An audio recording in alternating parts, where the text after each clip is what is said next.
But who will be the next boss? A day before the last presidential debate, Obama tells Trump to stop whining. Melania Trump tells women to stop lying. And this from the boss. He's such a flagrant, toxic narcissist that he wants to take down the entire democratic system with him if he goes.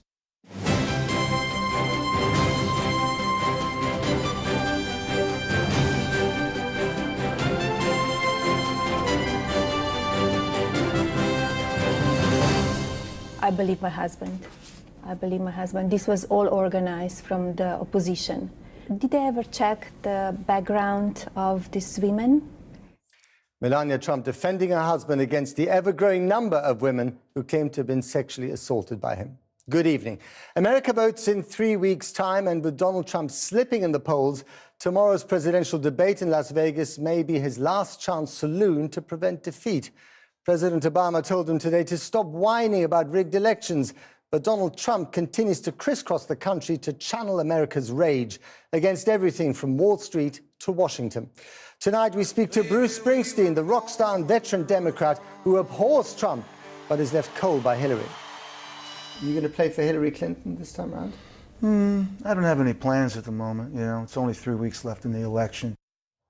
Also on tonight's programme, as inflation rises to its highest level in 2 years, the Tesco boss warns that food price increases could be lethal for millions struggling to get by. We're on the road to Mosul as Iraqi and Kurdish forces prepare for the last battle to retake the city from Islamic State militants. And as MPs vote on whether Sir Philip Green should be stripped of his knighthood for his role in the collapse of BHS, the retail billionaire accuses them of bullying, bias and serious factual errors. And 50 years ago this week, the tragedy of Aberfan, a mountain of toxic sludge wiped out the junior school and an entire generation from this Welsh mining village. We hear from the survivors. There'll always be a bond in Aberfan, and I think we'll all still be close to each other, because whenever we see each other, we do, you know, make a fuss of each other. Barack Obama has told Donald Trump to stop whining about alleged ballot rigging before voting has even taken place in the US presidential elections. Speaking at a White House news conference, the president said he had no evidence to support his claims and should go and try to make his case. Mr. Obama's comments came after Donald Trump's wife, Melania, had rejected claims of inappropriate behavior against her husband. Our Washington correspondent Kylie Morris is in Las Vegas this evening. Kylie. Matt, it's somehow appropriate that the final episode in this grim, grubby, brutal presidential election should be taking place here in Sin City with the final presidential debate tomorrow night, and really one of the final chances for a trailing Donald Trump to turn this around. I think that's why we're seeing these diatribes against election rigging, but also why we saw Melania Trump give a rare television interview last night defending him. Now, he has been hemorrhaging women voters since that lewd tape was released, but also since 10 women came out to accuse him of sexual assault. Last night, Mrs. Trump defended him and accused them of lying. Well, that's him. He's raw. He will say it as he feels it. So, you know, I know he respects women, but he's defending himself because they're lies. My husband is kind and he's a gentleman, and he would never do that. That everything was organized and put together to hurt him, to hurt his candidacy. Organized by the opposition? By opposition, yes. Media, Clintons? Media, Clintons, yes. You think they're working together? Yes, of course. That is the new Trump attack line, that this is a concerted effort, a conspiracy, if you like, between the Clinton campaign, the mainstream media, even establishment Republicans, against everything that Trump is standing for. He's also wrapping into that, you know, ballot rigging on a massive scale, which is why we saw President Obama today on the White House lawn holding a press conference, telling him to stop whining, to take his case to the American people. The truth is that Hillary Clinton at the moment holds a 5-point lead nationally, according to the polls. It's beyond anyone's experience that a trailing candidate can make up more than a 3-point difference in the final 3 weeks.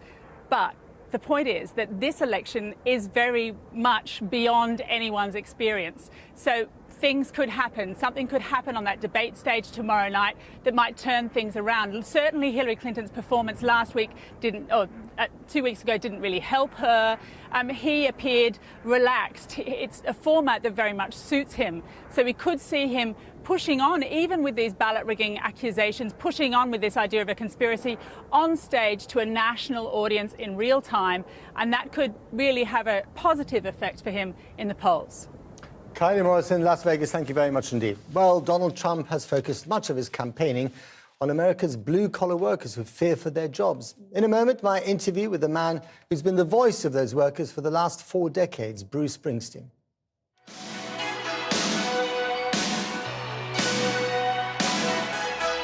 Bruce Springsteen, they call him the boss, although his music has famously railed against the bosses in their ivory towers of corporate America and on Wall Street.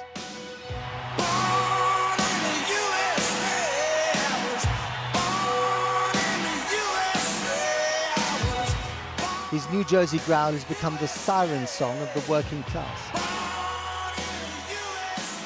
We remain a land of great promise, but it's time that we need to move America towards the fulfillment of its promises that she's made to her citizens. Economic justice, civil rights, protection of the environment, respect for others, and humility in exercising our power at home and around the world. Bruce Springsteen. He's also never shied away from politics, campaigning with Democrats vying to make it into the White House. He is their secret weapon, deployed to serenade the support of America's blue-collar middle. I want my dream back. I want my America back. But this year's election cycle has seen much of his key group move further away from the Democrats and this year's candidate, Hillary Clinton. Some were seduced by the left-wing rhetoric of Bernie Sanders. Many more have been listening to the irate billionaire who claims to channel their anger. The establishment, the media, the special interest, the lobbyists, the donors, they're all against me. So is the man from Fifth Avenue with the plane that bears his supersized name really the hero of the man and the woman on Main Street? On that question hinges the outcome of this bizarre election. Springsteen hasn't featured much in the current race, though he's made it clear that he doesn't much like Trump. He's been focusing on a new autobiography, Born to Run. Baby, we were born to run. It's a compelling tale of growing up in a poor Catholic household in New Jersey, all the things that inspire him and the journey to global superstardom. He spent 7 years writing it. He's in the UK to promote the book, and I went to meet him to talk about, well, everything. Baby, we were born to run. A lot of your songs are about your family, your troubled relationship with your father, your loving, devoted mother, and your people, if I can call it that, are Okay. I mean, the working class, blue collar, Irish, Italian, American immigrants. They're kind of in the news these days, aren't they? Because everyone wants to get a piece of their action for this election. I suppose so. I think that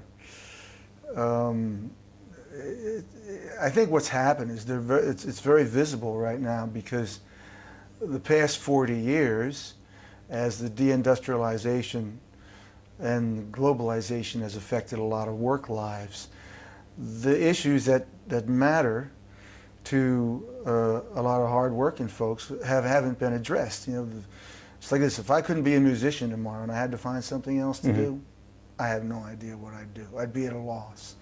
So your steel mill closes down, your factory moves south or moves overseas. That's your life walking away from you. So it's really a moment where their concerns have come to the front. Of course, it usually only happens when someone wants your vote. Sure. But it has happened, and so I think they're demanding a response of some sort, and neither party has really addressed their concerns. I mean, the landscapes that you write about in your lyrics, and I've traveled to a lot of these places in America myself, I think they're heartbreaking. I mean, these are heartbreaking landscapes of kind of urban desolation and despair and abandonment. And a lot of the people that I speak to on these trips, they love Donald Trump. They love him because they think that he is finally hearing them. Do you get that in your community? I mean, the people that you used to know in New Jersey as well. Can you understand where that's coming from? I mean, I know some Trump voters, you know, but I think that he's really preyed upon that part of the country, because he gives these very glib and superficial answers to very, very entrenched and very difficult problems. But they're answers that sound pretty good if you've struggled for the past 20 or 30 years. So you can understand his appeal. Yeah, I can understand that somebody with simple answers to very complicated questions, who sound like they're listening to you for the first time. Do you think the people who like him are racists? No, I don't believe that. You can't generalize like that. You know, I think there's all kinds of people that are interested in him for a variety of different reasons. But in a way, that part of America has been looking for someone to come and talk to them for a very long time. You did it with your music, and you write about that very eloquently in your book. Yeah. But politically, they've been left behind, haven't they? I believe so, yes. Are the Democrats the answer this time? Is Hillary Clinton the answer? I don't know. You know, I don't really know. I think Bernie Sanders had some appeal, you know. But I'm not sure if there's anybody out there who really is going to dig into those problems. Because I saw you playing with Barack Obama in Madison, Wisconsin. I think it was his last rally in the last election in 2012. Massive crowd. You going to play for Hillary Clinton this time around?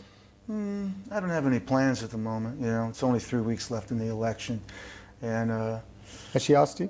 No, they've been in contact to use a piece of music or something, which is fine by me. I think I think she'll be a good president. You know, I don't hear undiluted enthusiasm. You know, but you're not going to be playing for Trump. No. No, so, not at all. I mean, there's so many fascinating things about the book. One thing that was really moving, and of course I didn't know this until the book came out, was your struggle with depression. Oh, right. I mean, this depression thing, you use concerts as a form of self-medication, don't you? Well, that's what I think that's how it all started. You know, you're young and you don't understand the different things you're feeling. You certainly don't understand if there's any chemical imbalance in your makeup. So all I knew was when I played, it deeply centered me and chased away my blues, you know, for whatever the reason was. I think there was an enormous amount of self-realization in playing. And when you walked off the stage at night, you knew who you were, you know, and you felt you'd done something constructive. So you left with a certain feeling of lightness and a certain positivity that eluded me in a lot of the rest of my daily life. So music was really my first refuge against things that were bothering me. So it did help a lot. You write, one of the chapters in the book is called Wrecking Ball, and there was also the title of one of your albums, I gather written after the Great Recession of 2008. That's right. That made you very angry, didn't it? The state of Wall Street and how Wall Street was not taken to justice. Well, yeah, you had a very small group of people who damaged so many other people's lives. You know, I have friends with, you know, people lose their homes, they lose their retirements, and there was at the end of the day, there wasn't really an accounting that went on. There was very, very little accountability. So when I went to write that record, that was, you know, it was deeply on my mind at the time, and a sad chapter in American history. And is that lack of reckoning accounting for some of the rage, the real rage that we hear today? I think so. I think so. And do you think that rage will go away after this election? No. No. I don't know how it's going to manifest itself, but it will manifest itself somehow, you know. Do you think there might be some trouble? I mean, you know, we've already seen some strife on the streets. Well, the trouble at the moment is you have Donald Trump, who is talking about rigged elections. And he has a feeling he's going to lose now, which of course he is going to lose. You're confident? Oh yeah, he's going to lose. And he knows that. He knows he's going to lose. And he's such a flagrant, toxic narcissist that he wants to take down the entire democratic system with him if he goes. If he could reflect on these things, maybe he'd have, but he's such an unreflective person. And he simply has no sense of decency and no sense of responsibility about him. And the words that he's been using over the past several weeks really are an attack on the entire democratic process. And is that dangerous? Yeah, it is. I think it's very dangerous. He does have a lot of people's ears, and I don't think he's going to go quietly into the, gently into the good night. I think he's going to make as big a mess as he can. And I don't know what that's going to mean, but we'll find out shortly. Just one more. I watched your concert the other day, 4 hours and 10 minutes, I think I told you. How do you do it? I always have trouble stopping, so it's not really... It's the opposite. It's not really... The night has an organic life of its own. If I come out at night not quite knowing exactly where the audience is going to take me or where I'm going to go, and I want people to go home feeling like they've had a night that's going to resonate within them. That's going to, hopefully, we go out to entertain, we go out to inspire, we go out to stir you to action. So there's a lot at stake, I feel, when I go out on stage at night. I like that. I like playing for those stakes. I always have since I was a young man, and that's the way I go about it. You're going to carry on touring? Carry on. Can't stop? No, sir. Bruce Springsteen. And the latest polar polls tonight from the US website Real Clear Politics shows Hillary Clinton on 46%, Donald Trump on 39%. Kathy. Thanks, Matt. Now, of all the problems faced by Britain recently, inflation has not been one of them. For the last 2 years, it's been below 1%.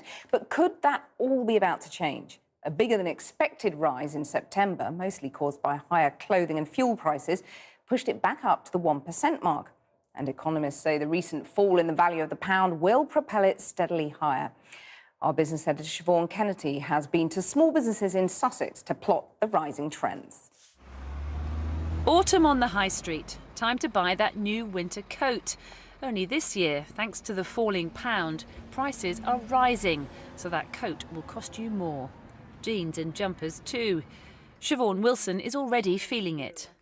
She runs an ethical clothing store in Brighton, and all of her goods are imported. Since the referendum, I'm paying £13 more per $100 spend for my stock. So that is huge. So how will that impact what she does in the coming months? We might have to make different decisions on what we're buying, something that might seem a little bit more affordable to people. So we're already looking at that in 2017 to see what we're going to be stocking, so we can give a fair price to the customer, but also not take on the impact of the increases in costs too much. Out on the high street, people seem pretty sanguine for now.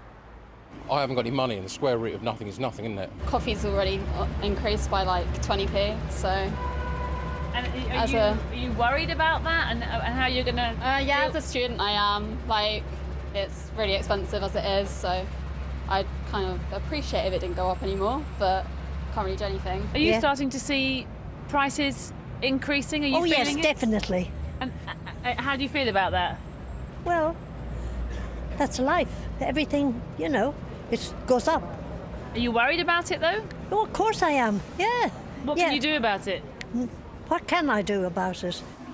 She's right. But as prices rise above wages, incomes will be squeezed, especially for families with benefits frozen or cut altogether. Since Britain voted to leave the European Union, the pound has tumbled as much as 18% against the dollar. And while politicians continue to wrangle about whether we'll have a hard or a soft Brexit, the impact of Brexit is already being felt right here on Britain's high streets as prices for things like clothes and petrol and gas bills begin to increase. And there's more of it to come. Back in June, inflation stood at 0.5%, pretty benign. Since then, that's shot up to today's 1% figure, and economists now expect price rises to peak above 3% around the middle of next year. Jeremy Jacobs is already planning for that outcome. He runs a cupcake business, and the rising cost of ingredients is starting to bite. It's having a huge impact. We've seen increases on all the ingredients we're buying, specifically butter. Butter's doubled price in the last 3 months, so we're paying twice as much as we were before, which obviously is having a huge impact because we are a small family-run business. We're desperately trying not to pass the cost on to the consumer, but there's going to come a point where we're going to have to. As consumers tighten their belts, Jeremy's busy carving out the next step, trying to cater for the rocky road ahead. We are looking at other avenues because we're now looking at exporting to other markets. So a higher rate of inflation looks baked in for the foreseeable future, and many are predicting economic growth will fall as well. If that's right, the future looks pretty scary. Sir Philip Green has hit back at MPs who attacked him over the collapse of BHS. Lawyers for the retail tycoon say the Select Committee report on the collapse contained very serious factual and legal errors and was so unfair that if it had not been a parliamentary report, it would have been overturned in court. A legal review was published as Parliament prepares to debate stripping Sir Philip of his knighthood. Tonight, Sir Philip told ITV News that he'd done nothing wrong but expressed his sorrow for BHS employees and vowed to fix the black hole in the pension scheme. Obviously, and I want to start with you by saying, you know, how sad and very, very, very sorry I am for all the hardship and sort of sadness caused to all the people that work there, also the pensioners. We didn't take a load of dividends before the company failed. More importantly, we put back significantly more than we took out. So to be accused of, oh, you know, we took all the... But it's easy to say these things. Got an easy audience listening. Without knowing all the facts. So I think, you know, we need to correct those facts. Well, our business correspondent, Helia Ebrahimi, is in Westminster. Helia, tell us more. Well, look, today is all about Sir Philip getting his facts out there, speaking directly to his former BHS staff without, as he would see it, politicians getting in the way. Just a few weeks ago at Tory party conference, the Prime Minister stood up and put rogue businessmen on notice.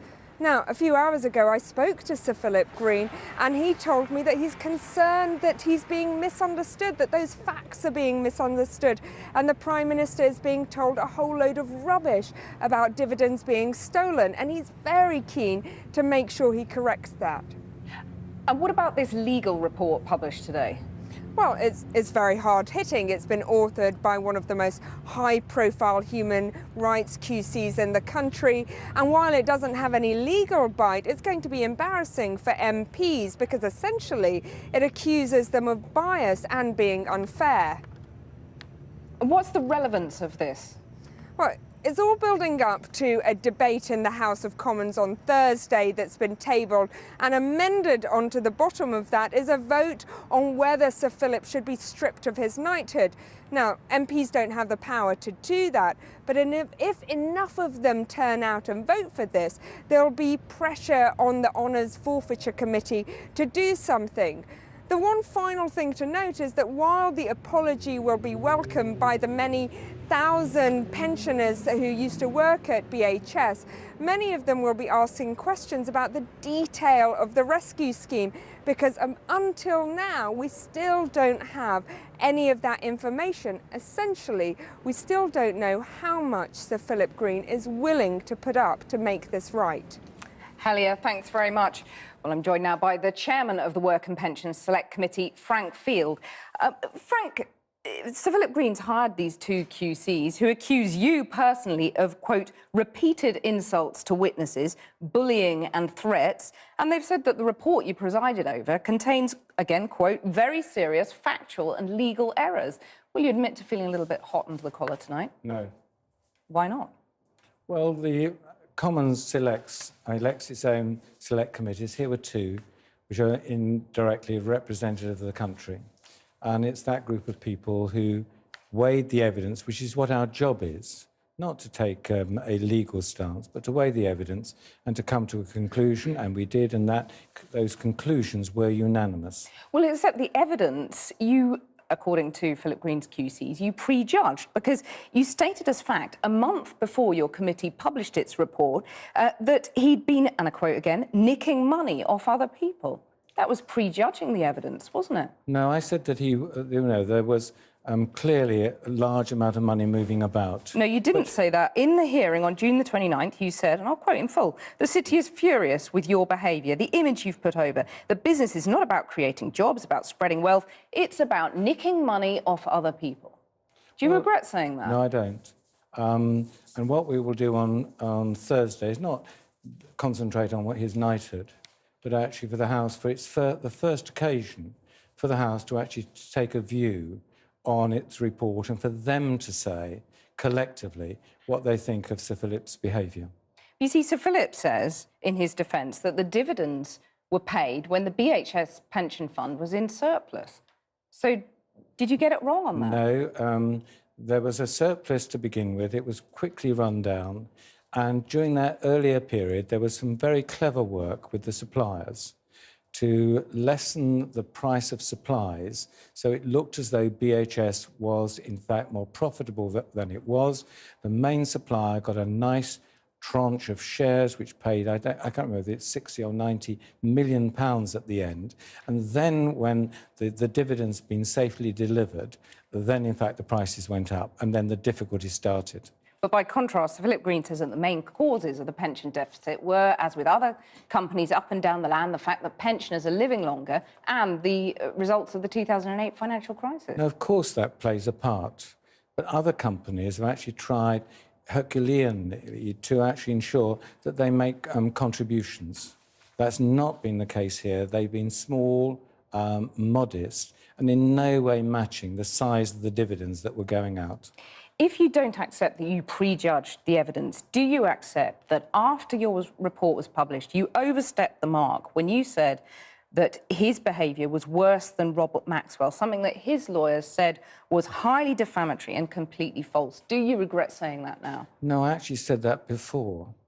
And the comparison that I was making was that I never believed Maxwell was going to thieve the pension funds. He happened to actually die falling off his boat. He was a chancer. He thought, if only I could borrow these money, I can pay it back later. That actually puts him into a different league to a Napoleon that ran two companies. He's running the Arcadia Group into the ground like BHS, whose family has benefited hugely from the ownership of those two companies, while, first of all, now we've got both the workers sacked from BHS and their pension fund heading for cuts, and also Arcadia going the same way. I think the word which I emphasised, and it's in the report about plundering these assets, is highly appropriate. Well, you see, his lawyers say that our client has never stolen any money from BHS, Arcadia or the pension fund. So when you made that comparison with Robert Maxwell, which they say is highly defamatory and completely false, do you regret that now? I don't, and he was going to take me to court and hasn't taken me to court. It's quite interesting that these two highly paid lawyers have not done so. But the real news story today is, isn't it? Philip Green hires the most expensive lawyers in the country. They produce a report very favourable to him. Surprise, surprise. So you think he's bullying you? I think I don't care what he tries to do. Thursday, the House of Commons will have this first opportunity of passing their views on what's happened generally to workers in the pension fund and also many to their own constituents. And do you think, yes or no, will they vote to strip him of his knighthood? I've no idea. It'll be up to whether the Speaker calls the amendment. Frank Field, thank you very much. Thank you. Matt. Thanks, Kathy. Now, Iraqi and Kurdish forces have continued to advance towards the city of Mosul in their push to retake it from Islamic State militants. According to local reports, troops have reached the Hamdiniya region, a historically Christian area east of Mosul. Around 20 villages have been recaptured in the past 24 hours. But with between 4,000 and 8,000 IS fighters in the city, the heaviest fighting is yet to come. Our reporter Jonathan Rugman is in the Kurdish city of Erbil tonight. Jonathan.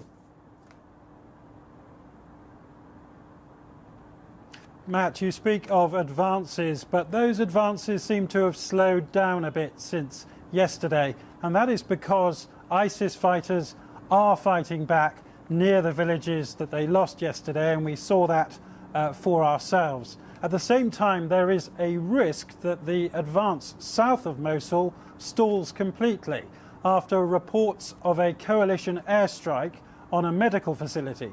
Now, we don't know the details of this. The pictures were put out by ISIS.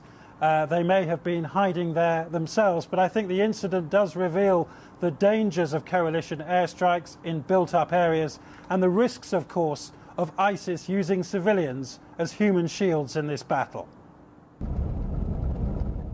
Journey towards the Kurdish front line, past the dugouts leading up to it, and the view is obscured by this wall of fire.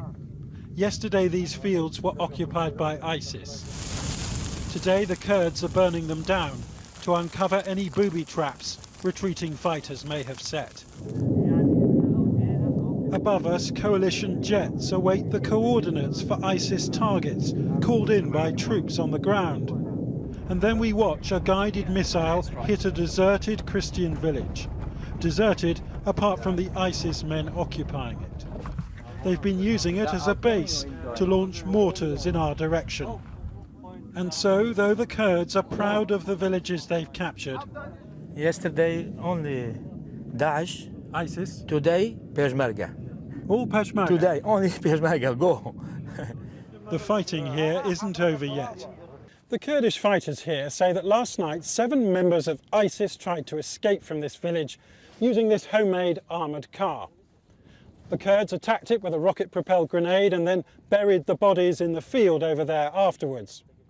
But clearing villages on the Nineveh plain, villages which were almost abandoned anyway, is frankly the easy part of this offensive.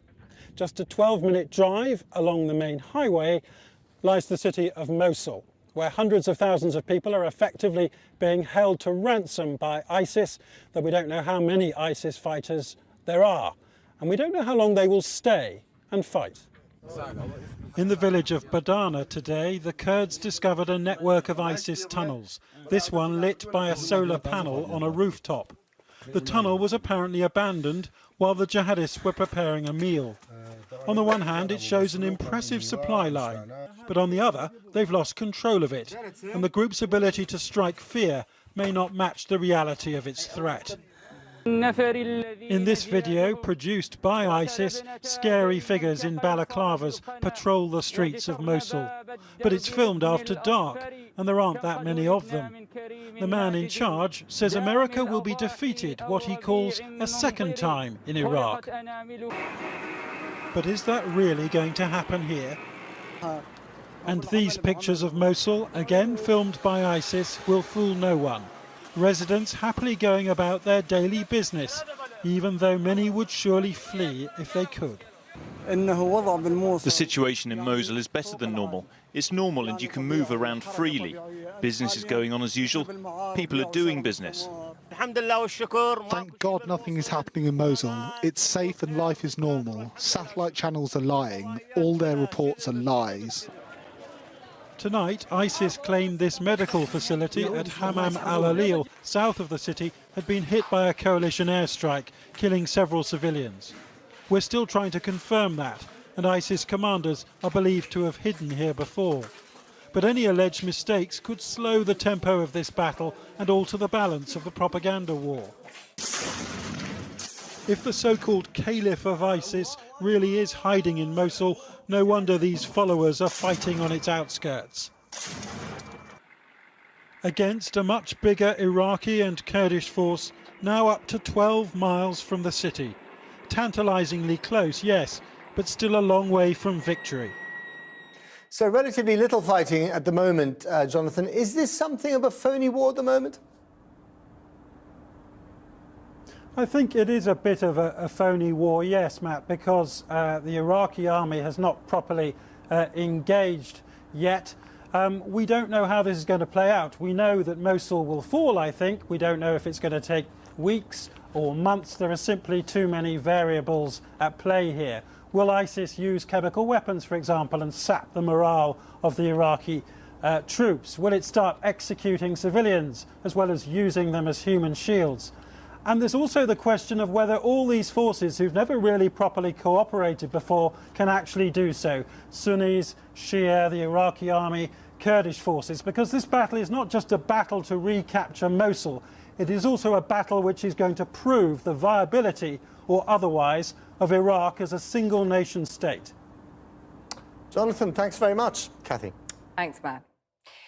Now, 50 years ago, pupils at a South Wales junior school were sitting down to their last lesson before half-term. Within minutes, more than 100 of them were dead, buried alive by an avalanche of coal waste that swept through their village. Almost an entire generation was lost. The disaster at Aberfan was one of the worst in Britain's living memory. On Friday, survivors and families will be marking the anniversary of that day, as our Home Affairs correspondent Andy Davies reports. In Aberfan, as Gaynor Madgwick knows only too well, the past is never far away. From the distinct white arches of the hillside cemetery, where her brother and sister lie buried, both dead before the age of 11, to the mountain above, where it all began. Just a traumatic, loud banging noise, and it just literally got louder and louder and louder. Something was coming. That something was 100,000 tons of coal waste, liquefied by springs underneath, now streaming down the mountain. It wiped out 2 farm cottages first. Next in line, Pantglas Junior School, where an 8-year-old Gaynor had just started her lesson. When I turned to look out of the window and run, because I knew something was coming, but you just can't imagine what, I just seen black. It was literally black coming through the window, and then it was almighty silence. It's an incredible sight.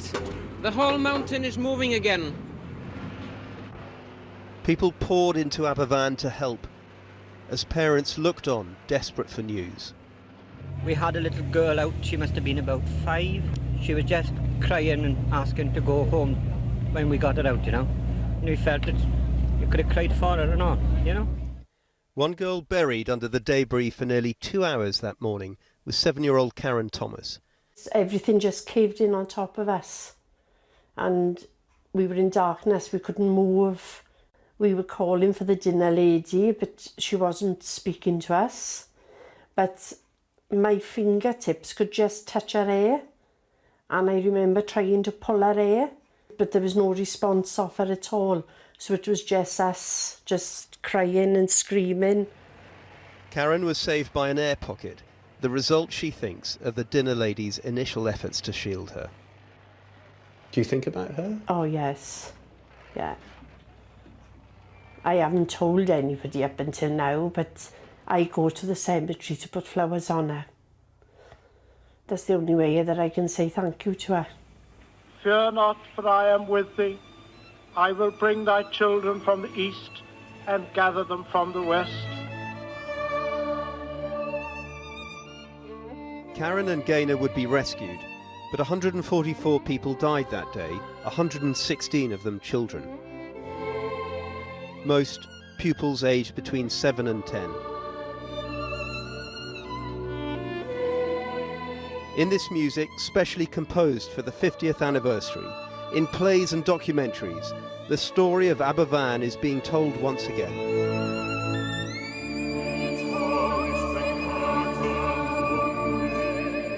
A story of the coal board who tried hard to evade blame for the disaster their ineptitude created.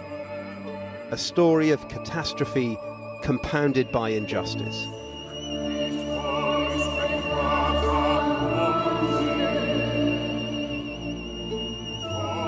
And what of Aberfan now? Coal once completely dominated this valley. From the pit head below to the slag heaps above, it was all pervasive. So many lives here were shaped by it, and so many lives on that 1 October morning were taken by it. Few villages have had this industry so viscerally embedded into their story as Aberfan. And yet look around now, and barely a trace remains. There is the miners' monument on the road in, but the colliery and coal tips are long gone. And amidst the little changed streets, where the school once stood, lies a memorial garden. hold the spade and tip it, just pretend you're on Barry Island Beach. That's it. Well done, well done. Local schoolchildren helped plant a tree. Standing within this immaculate garden's neat edges, the footprint of the old classrooms once filled with children their age on a Friday morning before half-term. What does it feel like to be here where the school used to be? It feels amazing to be a part of this big thing. It's very sad, but you can also keep on going on. You live in Aberfan, do you, Lily? Yeah. What's the best bit about living in Aberfan? And the best bit about living in Aberfan is that you can play with your friends every day and you know that it's a safe place to play.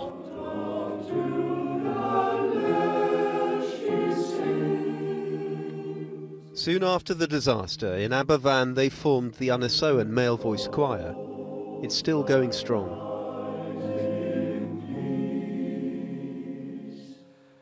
Brian was another who left the school that day alive, but his sister didn't. Can I ask you what it's like living in a village that forever has this sort of disaster tag attached to it? I think it's something you learn to live with. You have to. The amount of times I've gone for job interviews and you say where you're from and you can see them calculate in their head what age you, how did it affect you.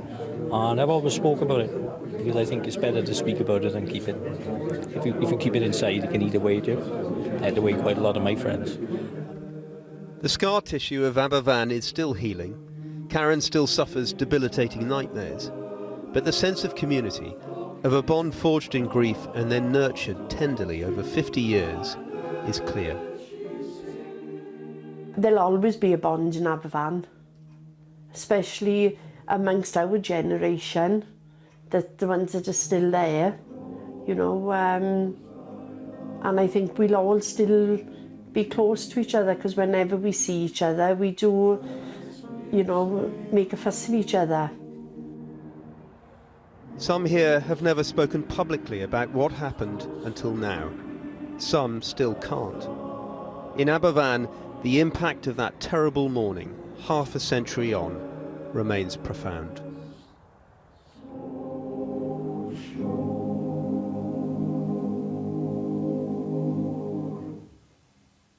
Andy Davis on the tragedy of Aberfan, 50 years on.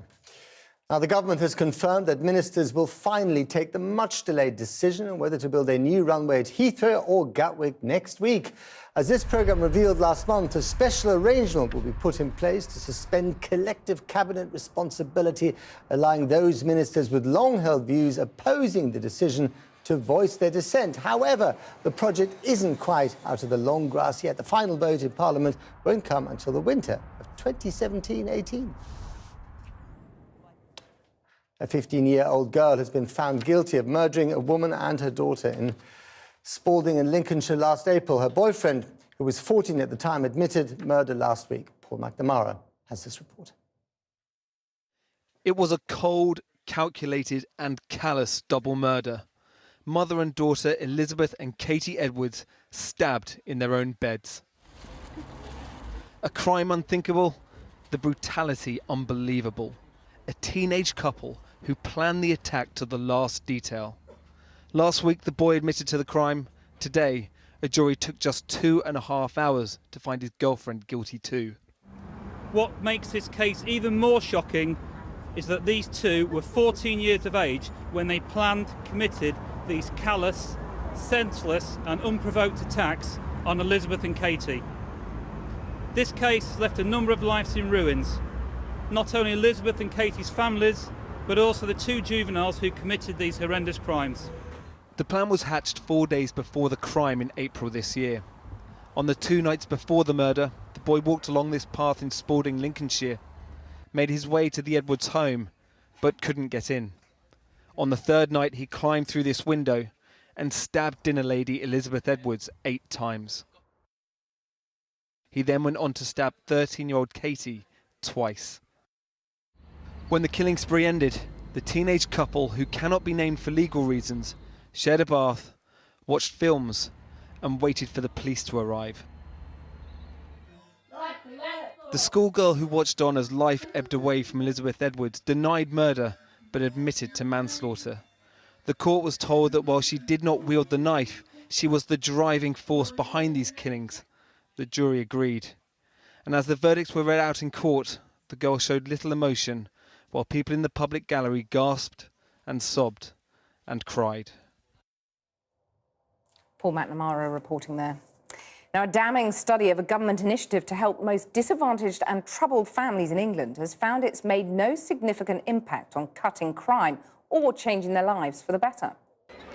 Launched in the wake of the 2011 riots, the government's flagship Troubled Families programme was intended to target households with high levels of crime, unemployment, truancy and benefits dependency. I think we've all known for years that a relatively small number of families are the source of a large proportion of problems in our society. Drug addiction, alcohol abuse, crime, a culture of disruption and irresponsibility that cascades through generations. But a study carried out by an independent research consortium has concluded there's no evidence that the programme has had any significant impact. That's despite an initial £448 million from the government in 2011, increased to a grand total of over £1 billion last year. The Troubled Families programme essentially had no significant or systematic impact on the key objectives that the government set out. That is, to get people into jobs, to reduce offending behaviour or to improve child welfare. Overall, there was no net impact. Only last year, David Cameron claimed the programme had turned around the lives of 98.9% of the 116,000 families then involved. The Department for Communities and Local Government did not comment directly on today's report, but did give us this statement. The lives of nearly 120,000 families on the programme improved significantly, with their children back in school, youth crime and antisocial behaviour cut, and adults back in or closer to work. After the break, as MPs debate the handling of sex abuse allegations, police investigate claims of a sex attack at the heart of the Palace of Westminster.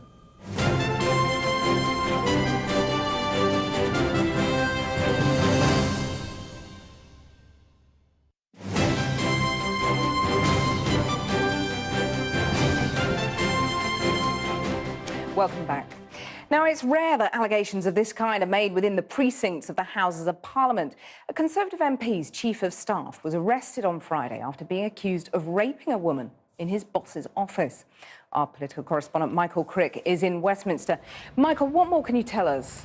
Well, we know that a group of Conservatives were drinking in a House of Lords bar late on Thursday evening overlooking the Thames, and that later a woman who was in the party came forward and said that in the early hours of Friday morning in the offices of the MP Craig McKinley, she was raped by Mr McKinley's Chief of Staff. Now, the police, a man called Sam Armstrong, the police have confirmed that they've arrested a 23-year-old man on suspicion of rape and that he has been bailed until January, pending further inquiries. So what do we know about Sam Armstrong? Well, he's 23, even though he's quite young. He's very well known amongst certain young Conservative activists. In particular, he played a leading role in Craig McKinley's controversial campaign in Thanet South against the UKIP leader Nigel Farage at the general election, a campaign that's now being investigated by both the police and the Electoral Commission over whether Mr McKinley and his agent broke the law and spent too much on their election expenses and broke the legal limit. This follows investigations by this programme.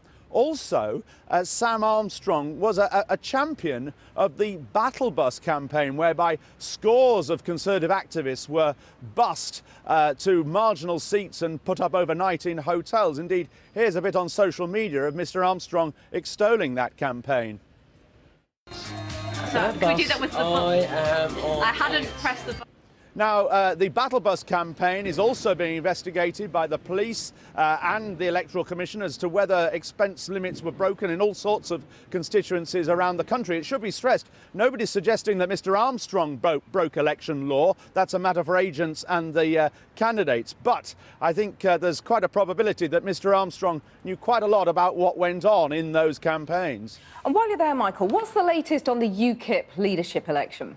Well, I've spoken to a couple of leading UKIP figures tonight, Paul Nuttall and Suzanne Evans, and both of them have confirmed to me that they're chewing over whether to stand for the leadership. Now, neither of them were candidates last time round. Mr Nuttall, an MEP from the Northwest, working class background, he didn't stand last time. He said he wanted to get his life back. Suzanne Evans, she wrote the manifesto at the general election, but then fell out with Nigel Farage and was actually suspended in the summer and not allowed to stand for the leadership on the grounds of alleged disloyalty. She says that she is now inclined to run. Both formidable figures, I think, and if they both were to stand, that would be quite a contest for the UKIP leadership. It would indeed, and one you'll be following closely. Michael, thanks very much. That's it from us here. Thanks for watching. Have a good evening. Good evening.